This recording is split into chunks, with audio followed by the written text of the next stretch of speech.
Le 2 octobre 2024, la matinale de France Inter a été le théâtre d'un moment d'humour piquant mettant en vedette la célèbre journaliste Léa Salamé. Cette émission phare, co-animée par Salamé, Nicolas Demorand et Sonia De Villers, est réputée pour son mélange habile d'interviews sérieuses et de chroniques humoristiques. Ce jour-là, c'est Mathieu Noël qui a pris les rênes de la chronique humoristique. Son sujet ? Le discours de politique générale prononcé la veille par le Premier ministre Michel Barnier devant l'Assemblée nationale.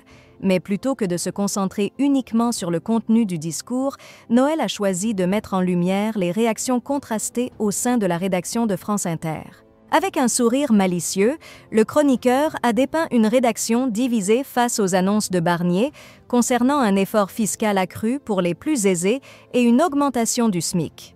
D'un côté, il a évoqué l'approbation générale des pigistes, journalistes, chefs d'édition et techniciens.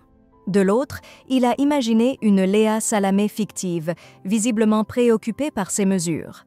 Noël a poussé l'ironie plus loin en imitant une Salamé imaginaire, frustrée de ne pas pouvoir joindre son gestionnaire de fortune en Suisse. Cette caricature jouait habilement sur l'image publique de la journaliste, souvent perçue comme appartenant à une certaine élite.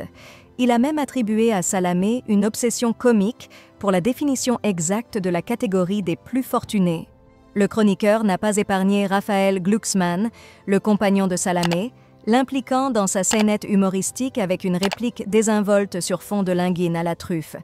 Cette touche finale a suscité des sourires complices autour du plateau.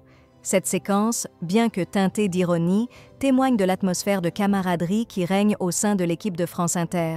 L'humour, même lorsqu'il cible des collègues, semble être accueilli avec le sourire, illustrant parfaitement l'adage « qui aime bien châtie bien ». Ces échanges humoristiques s'inscrivent dans une tradition bien établie à France Inter, où les chroniqueurs et journalistes n'hésitent pas à se taquiner mutuellement. Cette approche contribue à humaniser les figures médiatiques et à créer un lien de proximité avec les auditeurs, tout en offrant un espace de réflexion critique sur les médias eux-mêmes et sur la façon dont ils traitent l'information.